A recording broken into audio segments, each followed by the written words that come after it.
Welcome back to WV Fishing and our very first Rod Talk episode. Don't forget to hit those like and subscribe buttons. Leave me a comment down below with your questions on how to select a rod. In this episode, we're going to talk about how to select the right rod. Many rod manufacturers put on a rod. It's a worm rod, it's a crankbait rod, it's a A-rig rod, it's a frog rod, jerkbait rods, I thought I'd introduce you to the guy that's going to be crowing the whole time. This is my dad's cock. His name is Rooster. And I figured you'd want to know who's making all the damn noise in the background. So he's going to be crowing during the video, so I thought I'd introduce him to you guys. While putting those on the rods is helpful to give you kind of an idea of what to throw on the rod, it doesn't really tell you the whole story. And it's just a generic term, a suggestion for what to use that rod for. When I select my rods, I'm selecting rods based on what hook I'm throwing. I'm not going to throw the same rod for that hook and that hook. So kind of take the idea of technique specific rods out of your mind. You want to have a hook specific rod. For a big beefy hook, you need a big beefy rod. For a little tiny hook, you need a rod with some give. When we're talking about crankbaits,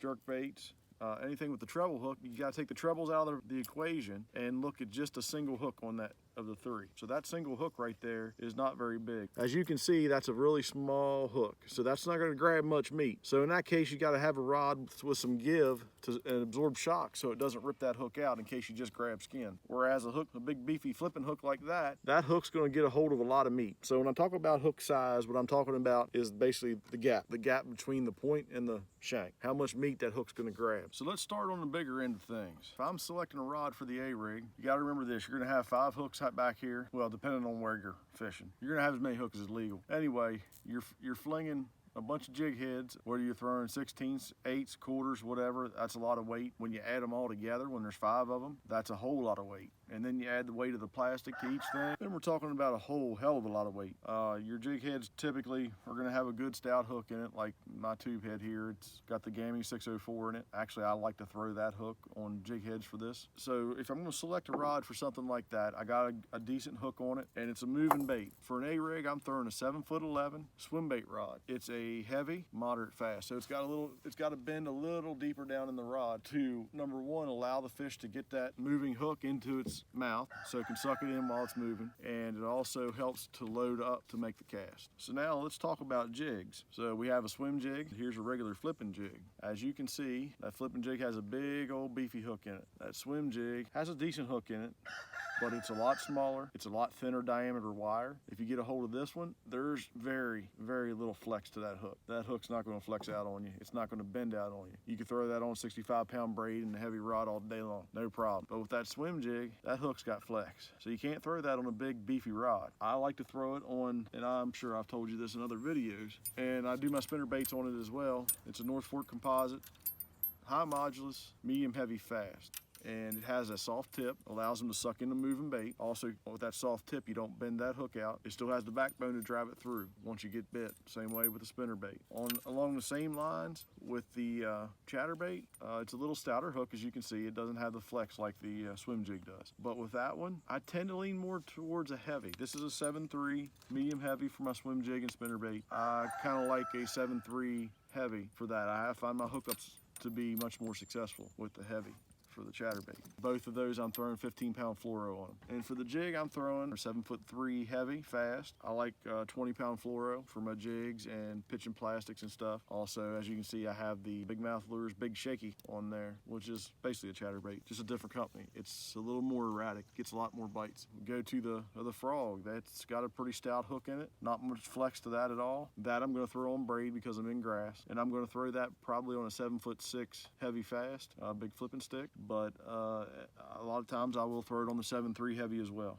So as you can see, the bigger, beefier hook, the bigger, beefier rod you want. You start going down to smaller hooks that have a little flex to them. You want to get into a little softer rod. And now let's get into some crankbaits and things. This is where you're going to start changing up and seeing some different stuff, and kind of like over there on the A-rig rod, where it was a mod fast, a heavy power and mod fast action for your crankbaits with that tiny hook on there, and not having much bite. It's not going to get a hold of a ton of meat, so you don't want to be too stout on that. And for that, I'm probably going to throw a medium or medium heavy mod fast crankbait rod. The mod fast has a deeper bend down in the rod, a real soft tip. That's going to keep them buttoned up on that. They can get just a little piece of skin, and you'll get them to the boat with that. You step up in the crankbaits, go to another size, a size up, and you're talking maybe like a is 4s, number 4 trebles on that. That's going to be a medium heavy or heavy crankbait rod's what I'm going to throw that on. And again, it's a little bit bigger than the 6s, but it's still not a huge bite on that, not a huge gap. So that's going to be a medium heavy or heavy crankbait rod. And I can probably show you on this one since I have it lined up and everything else.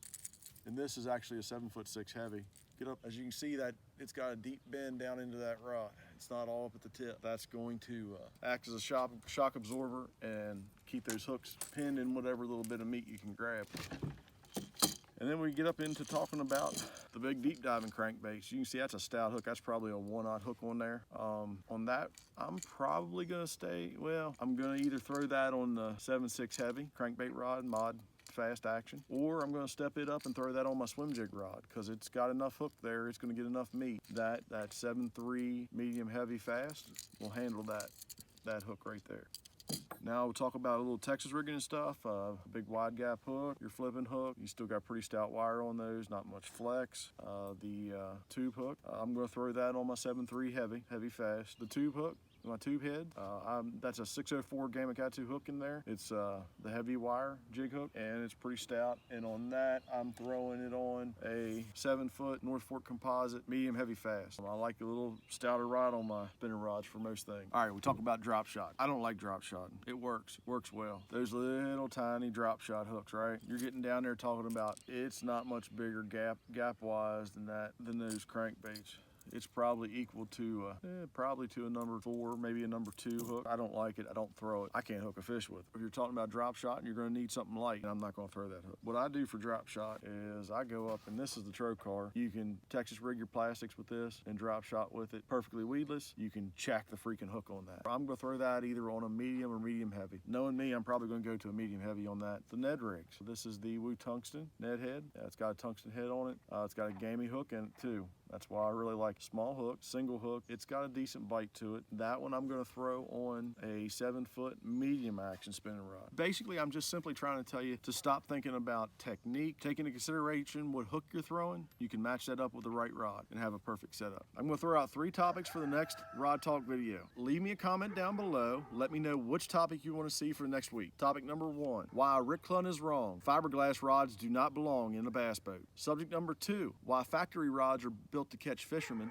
and I build rods to catch fish. Subject number 3 for next week's video, spiral wraps. I like a spiral wrap. A lot of people don't. I don't think a lot of people understand them, so we can talk about that. I can give you an understanding of what they do, what their purpose is, and why I do like them. Leave me a comment down below. Let me know which one of those subjects you want me to cover in next week's video, and leave me some questions for that subject as well. I hope this video provided you guys with some more information on how to better select a rod without having somebody telling you what you should be throwing with it. Don't forget to hit those like and subscribe buttons. Leave me a comment down below with which subject you want for next week's Rod Talk. We'll see you next time. Thanks for watching.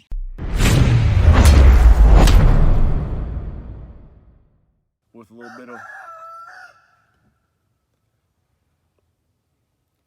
I'm excited. You.